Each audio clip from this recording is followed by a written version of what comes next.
सबसे पहले बात करते हैं एक बड़ी और अच्छी खबर की। दक्षिण अफ्रीका में ब्रिक्स सम्मेलन के इतर पीएम मोदी और शी जिनपिंग के बीच मुलाकात हुई है। उस मुलाकात से जुड़ी हुई तमाम तस्वीरें हम आपको दिखाएंगे, उसके बारे में हम बात भी करेंगे। इस दौरान सीमा विवाद को लेकर भी चर्चा हुई। बिल्कुल, लेकिन इसी बीच राहुल गांधी ने क्या कहा, राहुल गांधी कैसे हिट विकेट हो गए, ये हम आपको बताते हैं। सीमा विवाद को लेकर चर्चा हुई, लेकिन पीएम मोदी और जिनपिंग की मुलाकात के बाद का राहुल गांधी ने जो रिएक्शन किया, जो दावा किया है, वो राहुल गांधी को के सेल्फ गोल जैसा है।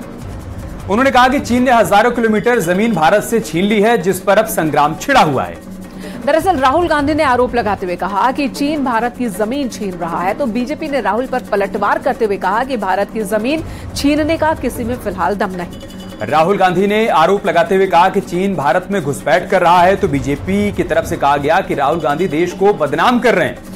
जब राहुल गांधी ने कहा कि चीनी सेना ने जमीन पर कब्जा किया, तो बीजेपी ने जवाब दिया कि देश को बदनाम करना राहुल गांधी की आदत बन गई है। इतना ही नहीं, राहुल गांधी ने कहा कि भारत चीन सीमा सुरक्षित नहीं, तो बीजेपी ने जवाब में कहा कि राहुल गांधी जवानों का मनोबल तोड़ रहे हैं। अब आपको इसी पर एक रिपोर्ट दिखाते हैं कि कैसे राहुल गांधी के बयान पर अब संग्राम छिड़ा है।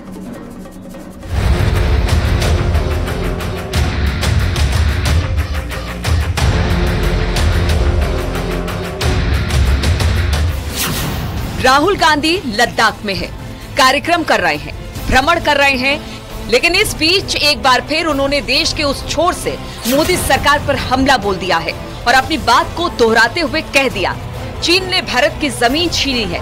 लोगों ने बताया कि चीन ने हमारी हजारों किलोमीटर जमीन छीनी है। दुख की बात यह है कि हमारे प्रधानमंत्री नरेंद्र मोदी ने कहा कि किसी ने 1 इंच नहीं छीना। यहाँ आने पर खासतौर से जब मैं पैंगोंग लेक में था, तो एक बात बिल्कुल साफ है कि चाइना ने हिंदुस्तान की जमीन ली है। हजारों किलोमीटर जमीन हिंदुस्तान की चाइना ने हमसे छीनी है। और दुख की बात है कि हिंदुस्तान के प्रधानमंत्री ने ऑपोजिशन की मीटिंग में कहा कि हिंदुस्तान का 1 इंच किसी ने नहीं लिया है। यह सरासर झूठ है। लद्दाख का हर व्यक्ति इस बात को जानता है कि लद्दाख की जमीन चाइना ने हिंदुस्तान से ली है और प्रधानमंत्री जी सच नहीं बोल रहे हैं। राहुल गांधी ने एक कार्यक्रम को संबोधित करते हुए कहा कि चीन की सेना लद्दाख की सीमा में घुस आई है और जमीन पर भी कब्जा कर रही है। और इसी बयान के बाद राहुल गांधी बीजेपी के निशाने पर है और मानो एक बार फिर वो हिट विकेट हो गए। चीन की सेना जब तिब्बत में अत्याचार कर रही थी, चीन की सेना भूखों मरने की स्थिति में थी, तब इन महोदय ने जानते कितने चावल पहुंचाए थे, जिसको थोड़ा बहुत कर 3,500 टन 3,500 टन चावल भेज के, और बकौल जवाहरलाल नेहरू वो कह रहे हैं कि उनको जिंदा रखने में मदद करना चाहते थे। मैं सिर्फ बताना चाहता हूं कि ये उस जमाने में हिंदी चीनी भाई भाई का प्यार था और आज जो है वो इकरार है। तो मैं इस विषय पर जवाब चाहता हूं कि ये साफ करें 2 बातें।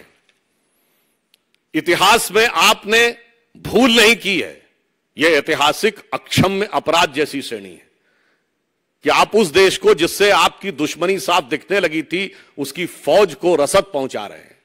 दूसरा, आज हम औपचारिक रूप से यह बात कहते हैं देश की जनता की तरफ से कि चाइनीज कम्युनिस्ट पार्टी के साथ हुए अपने करार को कांग्रेस पार्टी सार्वजनिक करे। मोहब्बत की दुकान खोलने वाले राहुल गांधी के बयान पर एक बार फिर घमासान मचा है। बीजेपी सवाल पूछ रही है और देश को बदनाम करने की साजिश बता रही है, लेकिन दूसरी तरफ दक्षिण अफ्रीका में ब्रिक्स सम्मेलन के तहत प्रधानमंत्री नरेंद्र मोदी और चीनी राष्ट्रपति शी जिनपिंग के बीच मुलाकात हुई और जानकारी है कि चीन ने प्रधानमंत्री मोदी से सीमा विवाद पर बातचीत का अनुरोध किया था। भारत के विदेश सचिव ने प्रधानमंत्री मोदी की दक्षिण अफ्रीका की यात्रा पर कहा कि प्रधानमंत्री मोदी और शी जिनपिंग की बात हुई। प्रधानमंत्री मोदी ने LAC के मुद्दे को उठाया, सीमा विवाद की चिंताओं को उठाया गया, भारत की तरफ से शांति की बात कही गई। दोनों देशों के बीच सहमति भी बन गई। यानी एक तरफ प्रधानमंत्री मोदी सीमा विवाद को सुलझाने के मसले पर अडिग हैं, तो दूसरी तरफ राहुल गांधी की तरफ से उठाए गए सवाल पर बीजेपी हमलावर है। ये जो बात करते हैं, ये शुद्ध रूप से जो भारत बैशिंग ब्रिगेड है उसको ये संदेश भेजने की कोशिश करते हैं कि भैया तुम भारत को बदनाम करने की दिशा में हमने ये कह दिया, तुम उसको आगे बढ़ाओ। तो ये सुपारी देते हैं, कभी सुपारी लेते हैं और कभी सुपारी देते हैं। और दोनों तस्वीर देश के सामने उस समय आ रही है जब नई दिल्ली में होने वाले G20 की बैठक में सिर्फ 2 हफ्ते का समय बचा है। G20 की बैठक 8 से 10 सितंबर को नई दिल्ली में होनी है। इसमें शामिल होने के लिए अमेरिकी राष्ट्रपति जो बाइडेन दिल्ली आ रहे हैं। चीन और रूस भी G20 के सदस्य हैं। Bureau report, news 18।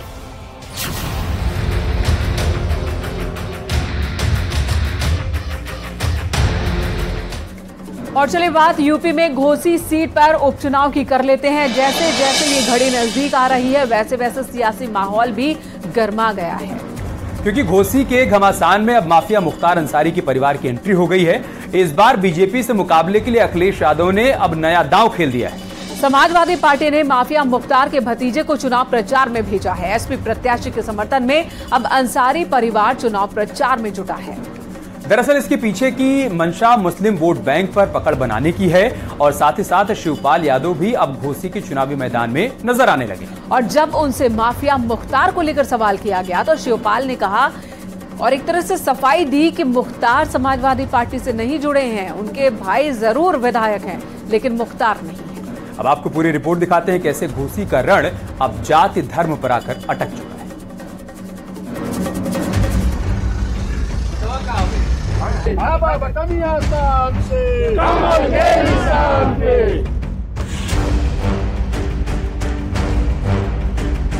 जिस चुनाव में जाति पर जंग है, आगे एकजुट से चले जाते हैं, दोबारा आने का काम नहीं करते। एनडीए के साथी राजभर और निषाद संग संग हैं।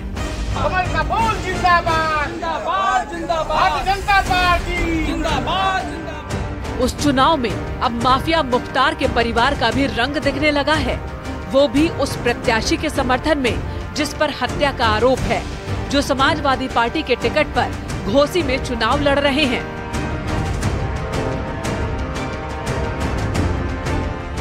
मुख्तार अंसारी का भतीजा मनु अंसारी इन दिनों घोसी के रण में समाजवादी पार्टी के समर्थन में चुनाव प्रचार कर रहे हैं और सुधाकर सिंह के पक्ष में वोट मांग रहे हैं, जिस पर बीजेपी ने निशाना साधा।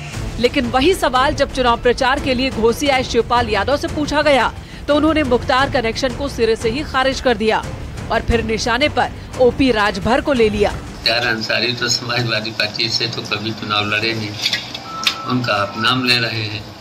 मनु जरूर हमारी समाजवादी पार्टी से विधायक है, उनके पिता भी रहे हमारी पार्टी से विधायक, उनके जो चाचा हैं वो सांसद भी रहे, विधायक भी कई बार रहे, ये तो रहे हैं। लेकिन जो नाम लिया है आपने वो नहीं रहे कभी समाजवादी। उन्होंने कितने कितने बातें कही हैं। अभी भारतीय जनता पार्टी के लिए उन्होंने कहा था कि भारतीय जनता पार्टी का हम दफन करेंगे कुछ ही दिन पहले। शिवपाल यादव भले ही घोसी के रण में पहली बार चुनाव प्रचार के लिए निकले हों, लेकिन उनका निशाना ओपी राजभर पर था, क्योंकि ओम प्रकाश राजभर कह चुके हैं कि यूपी में अब कभी भी यादव सीएम नहीं बन सकता। हालांकि शिवपाल यादव के इस बयान पर भूपेंद्र चौधरी ने भी पलटवार किया। अब जो शिवपाल जी का अनुभव है और जो वो करते रहे, उनसे ज्यादा शिद्दत इस विषय में जानकार कोई नहीं। भारतीय जनता पार्टी का पूरा संगठन चुनाव लड़ता, तो एक एक कार्यकर्ता भारतीय जनता पार्टी कमल खिलाने के लिए संकल्पित है और हम सब लोग मिलकर अपने इस अभियान को आगे बढ़ाएं। दरअसल बीजेपी के तमाम सहयोगी नेता इन दिनों घोसी के मैदान में दम दिखा रहे हैं और इस उपचुनाव को जीतकर 24 का संदेश देना चाहते हैं। ऐसे में जब राजभर ने कहा कि वो एनडीए के समर्थन में चुनाव प्रचार कर रहे हैं, तो इसे भी विपक्ष ने मुद्दा बना दिया। फिर दारा सिंह को इस पर अपनी सफाई देनी पड़ी। अच्छा, जब आप भी बता रहे हैं कि दारा चौहान कुछ काम नहीं किए हैं, तो कहाँ है ऐसा नेता का प्रचार कर रहे हैं? हम उनका प्रचार करते ही यार हम एनडीए में शामिल हैं, एनडीए के लिए वोट मांगा था। ओम प्रकाश अपनी पार्टी के राष्ट्रीय अध्यक्ष हैं, उनका विशेषाधिकार अपनी बात को कहना, अपनी बात जो उचित समझते होंगे, और मैं समझता हूँ प्रकाश राजभर जी जो बोलेंगे उचित ही बोलेंगे। अगर ऐसी कोई बात मेरे संज्ञान में तो सुना है न देखा है, अगर होगा तो मैं जरूर बात करूँगा। जो भी साजिश हुई है यहाँ पर, दारा सिंह चौहान ने हमेशा पार्लियामेंट में जब गया था यहाँ का टर्मिनल बनवाने का काम किया। दरअसल बीजेपी घोसी उपचुनाव को हल्के में नहीं ले रही, क्योंकि इसी चुनाव से एनडीए और आईएनडीए गठबंधन की मजबूती का पता लग सकता है। और यही वजह है कि जहां समाजवादी पार्टी के अध्यक्ष अब तक अपने प्रत्याशी के समर्थन में मैदान में नहीं उतरे, तो वहीं बीजेपी ने पूरे खुतबे को जमीन पर उतार दिया। लेकिन ये बात भी विपक्ष को हजम नहीं हो रही। ओम प्रकाश राजभर जी बड़पोलेपन की बीमारी से ग्रसित हैं। ऊल जलूल जो मन पे आता है जब खोल देते हैं। जहां तक घोसी चुनाव में इन दोनों नेताओं का सवाल है, इनकी साख बिल्कुल खत्म हो चुकी है, क्योंकि प्रतिदिन कभी किसी दल में जाते हैं, कभी किसी दल में जाते हैं, कभी किसी नेता की तारीफ करते हैं, कभी किसी नेता की तारीफ करते हैं। इसलिए जनता जान रही है कि इनके बयानों का कोई मायने नहीं है।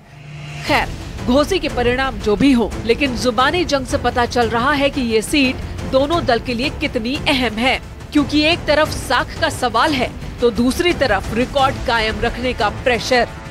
Bureau report, news 18। मुख्यमंत्री योगी आदित्यनाथ ने सेव सिटी परियोजना को सफल बनाने के लिए समीक्षा की और इस दौरान उन्होंने अधिकारियों को दिशा निर्देश भी दिए।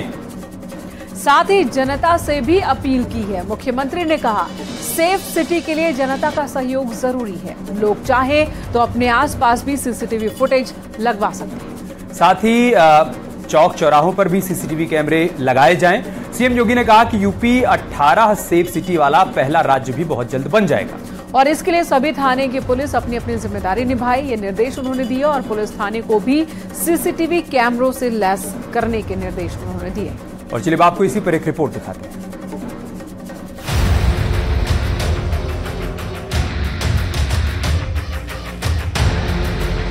अपराध के खिलाफ जीरो टॉलरेंस की नीति अपनाने वाले योगी आदित्यनाथ अब सेफ सिटी परियोजना की सफलता पर काम कर रहे हैं। जनता से अपील कर रहे हैं और अधिकारियों को निर्देश दे रहे हैं और बता रहे हैं कि उत्तर प्रदेश 18 सेफ सिटी वाला देश का पहला राज्य बनने वाला है, जिसके लिए हर लेवल पर काम करने की जरूरत है। दरअसल सीएम योगी सेफ सिटी परियोजना की समीक्षा कर रहे थे। इस दौरान उन्होंने कहा, ये परियोजना जन सहयोग से ही सफल होगी। चौक चौराहों पर सीसीटीवी से निगरानी हो रही है। लोग चाहे तो अपने पास भी सीसीटीवी फुटेज रखें। यूपी 18 सेफ सिटी वाला देश का पहला राज्य बनेगा।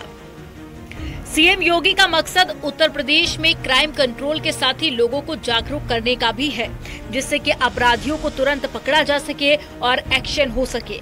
इसके लिए अब मुख्यमंत्री का फोकस चौक चौराहों से लेकर गांव गलियारों को सीसीटीवी से लैस करने पर है, क्योंकि ऑपरेशन त्रिनेत्र के दौरान सीसीटीवी कैमरों की मदद से डकैती के 52 केस सुलझे, हत्या के 17, अपहरण के 12 केस सुलझाए जा सके, बलात्कार और छेड़खानी के 8, चोरी के 171 मामले सुलझे।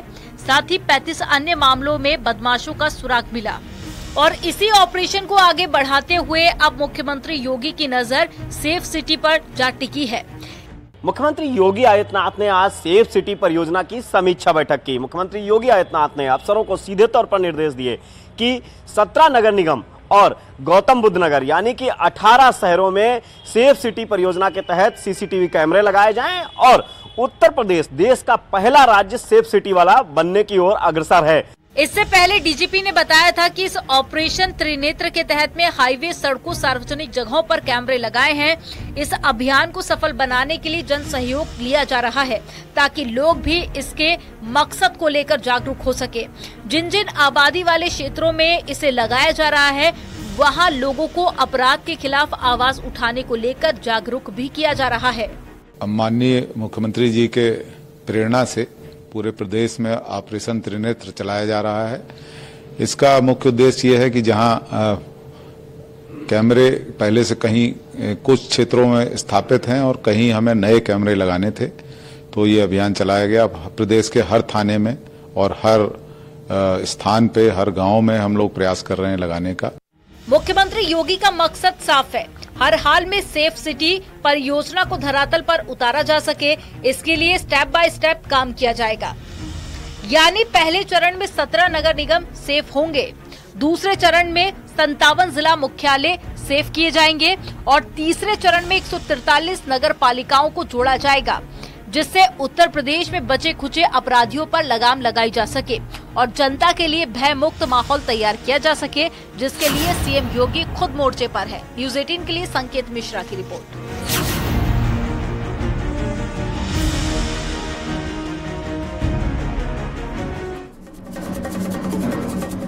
और वहीं उत्तर प्रदेश का कोना कोना एक्सप्रेसवे से जुड़ रहा है और अब इसी कड़ी में पश्चिम को पूरब से जोड़ने वाले यानी मेरठ टू प्रयागराज के बीच सफर को और आसान करने के लिए गंगा एक्सप्रेसवे का काम तेज हो गया है। तो दूसरी तरफ डिफेंस कॉरिडोर को रफ्तार देने की तैयारियां भी पूरी हो चुकी हैं और इसके लिए प्रयागराज में गंगा एक्सप्रेसवे के तहत भूमि खरीद के लिए आवंटित बजट का कुछ हिस्सा संभल में जमीन खरीद के लिए भी पास कर दिया गया। आपको रिपोर्ट दिखाते हैं कि कैसे इंफ्रास्ट्रक्चर को नया आयाम देने के लिए सीएम योगी काम कर रहे हैं।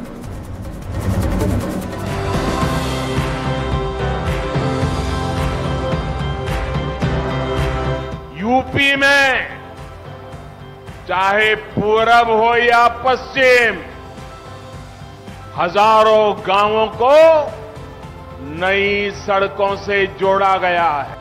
चाहे पूरब हो या पश्चिम, आज यूपी का हर कोना नए नए एक्सप्रेसवे से जुड़ रहा है और इसका श्रेय जाता है यूपी के इंफ्रास्ट्रक्चर को नया आयाम देने वाले मुख्यमंत्री योगी आदित्यनाथ को। पश्चिम को पूरब से जोड़ने वाले यानी मेरठ टू प्रयागराज के बीच सफर आसान बनाने वाले गंगा एक्सप्रेसवे का काम अब तेज हो गया है, तो दूसरी तरफ डिफेंस कॉरिडोर को रफ्तार देने की तैयारी भी पूरी हो चुकी है। जो एक्सप्रेसवे से जुड़ी हुई तमाम जो परियोजनाएं हैं, उनकी प्रगति को लेकर मुख्यमंत्री योगी आदित्यनाथ गंभीर हैं। यही वो वजह है कि मुख्यमंत्री योगी आदित्यनाथ लगातार बैठकें कर रहे हैं।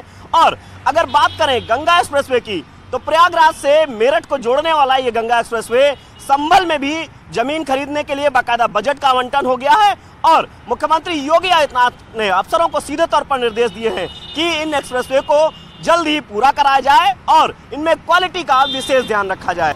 संभल में अब गंगा एक्सप्रेसवे से जुड़े निर्माण कार्यों को दिशा देने के लिए भूमि खरीद समेत दूसरी तैयारियां तेज हो गई हैं। इसके लिए प्रयागराज में गंगा एक्सप्रेसवे के तहत भूमि खरीद के लिए आवंटित बजट का कुछ हिस्सा अब संभल में जमीन खरीद के लिए पास किया जाएगा। सरकार ने इसके लिए 10 करोड़ रुपए संभल में भूमि खरीद के लिए देने का निर्णय लिया है। इसके अलावा गंगा एक्सप्रेसवे से जुड़ी अन्य निर्माण प्रक्रियाओं को भी योगी सरकार लगातार मॉनिटरिंग कर रही है। मेरठ से प्रयागराज को जोड़ने वाला यह एक्सप्रेसवे कई मायनों में खास होगा। दरअसल इस एक्सप्रेसवे में 1348 स्ट्रक्चर हैं और इसमें से 513 का काम लगभग पूरा हो गया है, यानी कि 21% की दर से इसकी प्रगति है। मुख्यमंत्री योगी आदित्यनाथ लगातार इस एक्सप्रेसवे को पूरा कराने के लिए बैठकें कर रहे हैं और अफसरों को दिशा निर्देश दे रहे हैं। दरअसल इस गंगा एक्सप्रेसवे के बनने से कनेक्टिविटी के मामले में उत्तर प्रदेश काफी बेहतर होगा। गंगा एक्सप्रेसवे से जुड़े 1348 में से 513 स्ट्रक्चर्स को पूरा कर लिया गया है, यानी कि गंगा एक्सप्रेसवे का 21% काम पूरा हो चुका है। योगी सरकार का टारगेट 2024 तक गंगा एक्सप्रेसवे के निर्माण को पूरा करने का है। गंगा एक्सप्रेसवे योगी सरकार का एक महत्वाकांक्षी प्रोजेक्ट है जो पूरब को पश्चिम से जोड़ेगा। ये ग्रीनफील्ड यूपी के मेरठ से शुरू होकर अमरोहा, हापुड़, संभल, बुलंदशहर, शाहजहांपुर, हरदोई, उन्नाव, रायबरेली, प्रतापगढ़ होते हुए प्रयागराज तक जाएगा। ये यूपी का सबसे लंबा एक्सप्रेसवे होगा जो सिर्फ शहरों को ही नहीं बल्कि राज्य की राजधानी लखनऊ को देश की राजधानी दिल्ली से भी जोड़ेगा। गंगा एक्सप्रेसवे तैयार होने के बाद पूर्वी यूपी और पश्चिमी यूपी के बीच व्यापार को रफ्तार मिलेगी। इसके अलावा किसानों, कारोबारियों को भी तरक्की का नया पथ प्रदान होगा। Bureau report, news 18।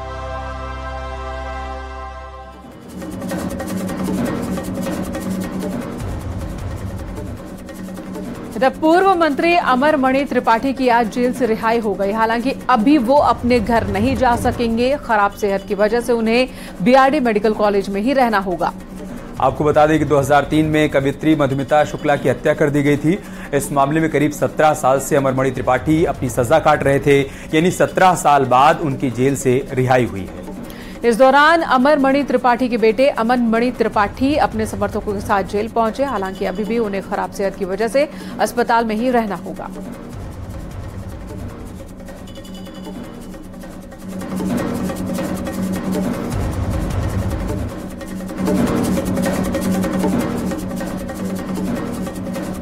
न्यायिक अभिरक्षा से मुक्त कर दिया गया है। न्यायिक अभिरक्षा से मुक्त कर दिया गया है।